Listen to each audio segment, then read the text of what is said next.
The history books love to pretend that generals are geniuses, strategic masterminds, tactical prodigies, men with giant maps and tiny wooden soldiers, making perfect decisions that shape the world forever. Reality is a lot messier. History was changed far more often by mistakes, miscalculations, overconfidence, bad weather, and egos so big they should have had their own supply lines. Tonight, we are not talking about heroic charges, brilliant tactics, or flawless victories. We are talking about the most twisted war mistakes that changed history forever. The moments when someone in power made a decision so catastrophic that the entire world quietly went, "Surely that is not what they meant to do." So get comfortable. Because by the end of this story you might feel a little better about your own mistakes. At least you never invaded Russia in winter, built a billion-dollar wall the enemy simply walked around, or sent cavalry straight into artillery fire because someone misread a map. I hope. Let's begin. There is one mistake so famous that it almost feels like a cliché. Napoleon's invasion of Russia in 1812. Napoleon Bonaparte, one of history's greatest military minds, decided it would be a good idea to march a massive army into the Russian Empire. Already, alarm bells should be ringing. In history, the phrase "invade Russia" is basically the red flag of strategy. On paper, the plan looked impressive. A huge army, rapid advance, a quick, decisive victory. Force the Russians to surrender, and then go home in time for a dramatic portrait. What Napoleon did not properly account for was distance, logistics, Russian tactics, and the Russian winter. As his army marched deeper and deeper into Russia, Russian forces retreated. They did not stand and die in glorious battles. Instead, they burned their own villages, their own crops, and their own supplies as they withdrew, denying Napoleon's army the ability to live off the land. Napoleon finally reached Moscow. But the great prize he imagined was not waiting for him. He entered a largely deserted city, already set on fire. He had captured not a thriving capital, but a smoldering shell. No Russian surrender. No peace treaty.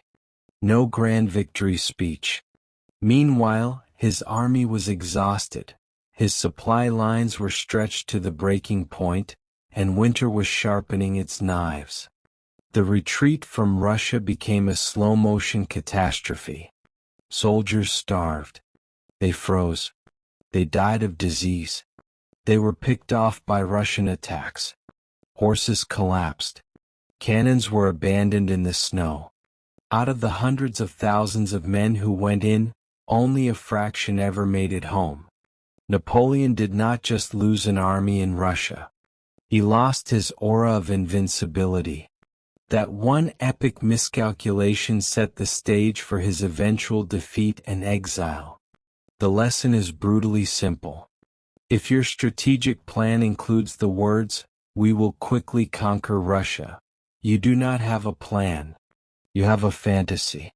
Now let's move forward in time, to the years between the First and Second World War, and talk about the Maginot Line. After the horror of World War I, France said, "Never again. This time we will be ready." So they built the Maginot Line, a long chain of fortifications along the German border. Concrete bunkers, artillery positions, underground tunnels, ammunition depots, living quarters. It was one of the most advanced defensive systems ever built. It was expensive. It was modern. It was impressive. And it was, in many ways, brilliantly designed. But there was one serious problem. The line did not fully cover the border with Belgium. Politically, France did not want to offend Belgium by building an enormous wall, as if saying, "When Germany attacks again, they are definitely coming through your country." So the defenses were strongest directly facing Germany and weaker to the north. In 1940, when Germany launched its attack, They looked at this imposing wall and said very calmly, "Let's not attack that. Let's just go around it." German forces advanced through Belgium and the Ardennes, a forested region that many French planners had considered too difficult for large-scale operations. Spoiler, it was not too difficult.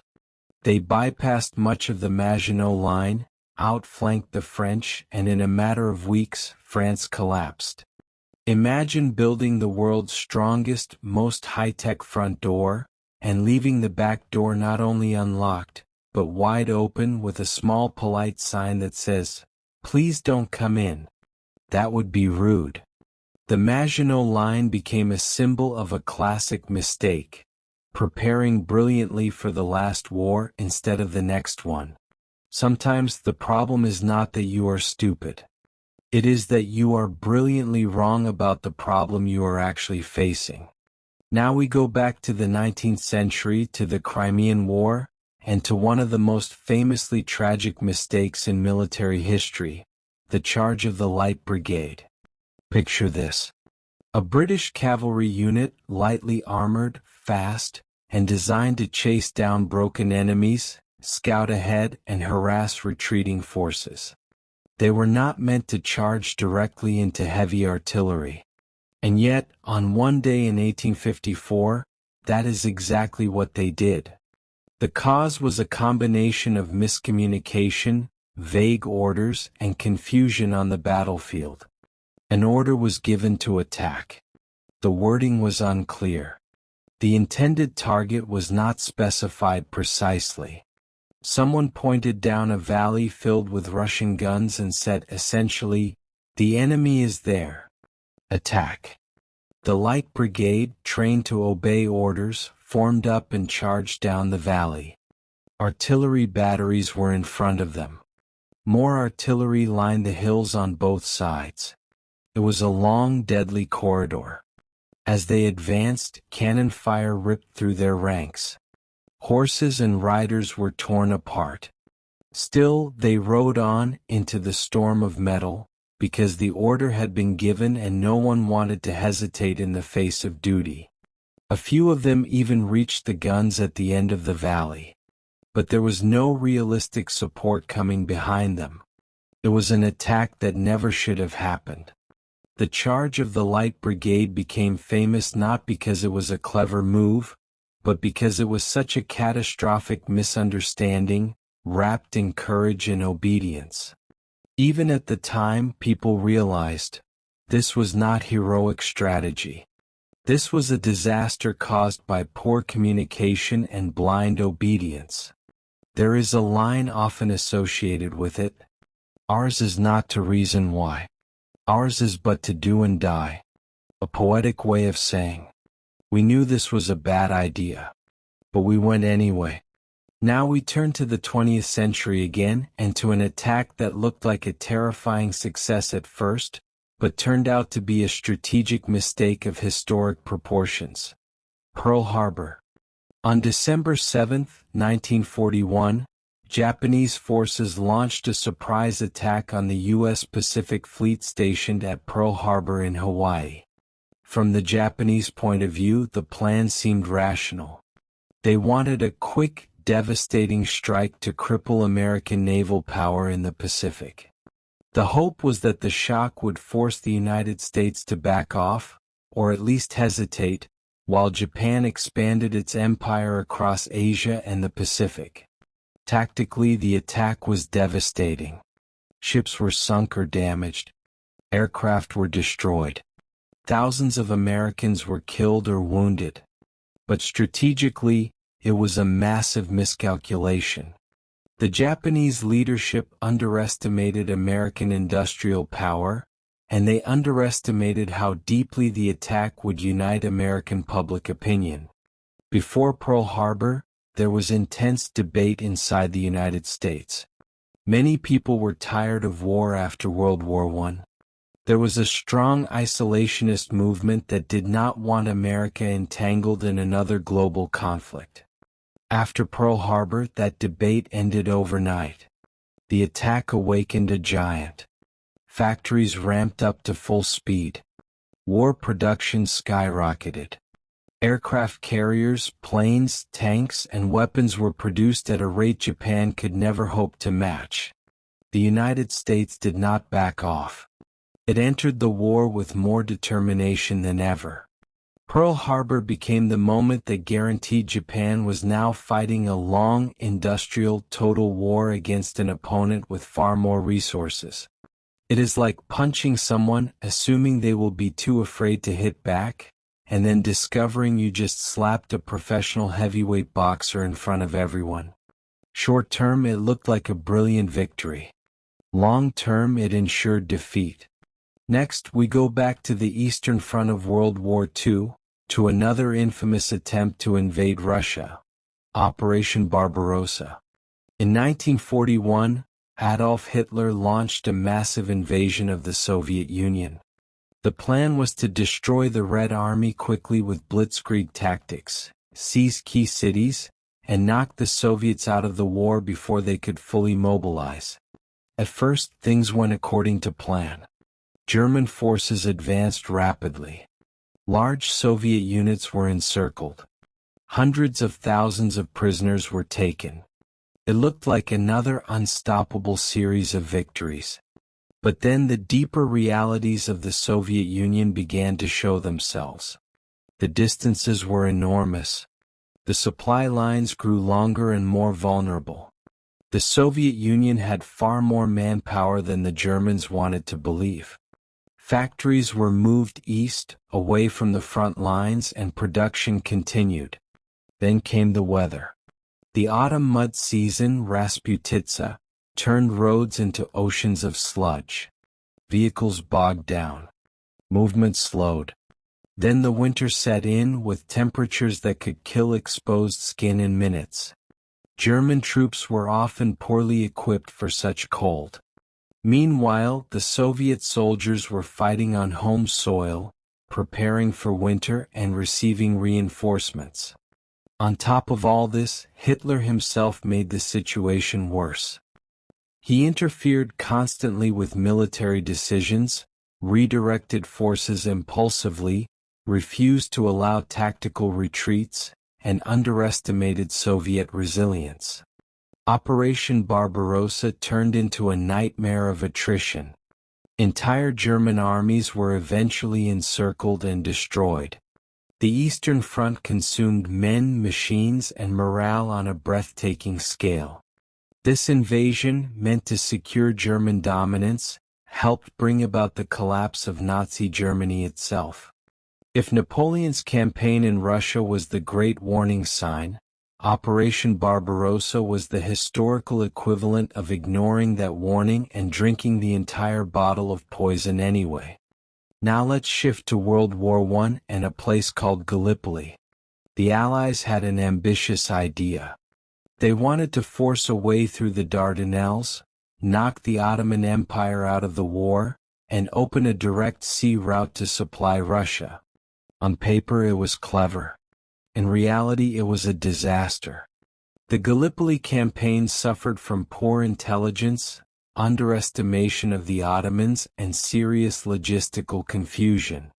The terrain was harsh: steep cliffs, narrow beaches, and rugged hills. Troops from Britain, Australia, New Zealand, and other parts of the empire landed on beaches under heavy fire. They struggled to move inland, to secure high ground, and to gain any real momentum. Instead of a quick, decisive strike, the campaign turned into months of brutal trench warfare on unforgiving slopes, under the constant threat of artillery and sniper fire. Thousands of soldiers died for little gain. Eventually the Allies evacuated. Quietly. Carefully. The goal was simply to get out without another catastrophe. Gallipoli became a symbol of wasted courage and flawed leadership. The soldiers fought bravely. The plan that sent them there was ambitious, but disconnected from the reality of what was possible. Ironically, this failure helped shape new national identities. In Australia and New Zealand, The story of the Anzac troops at Gallipoli became a central part of national memory. A defeat became a story of sacrifice and endurance.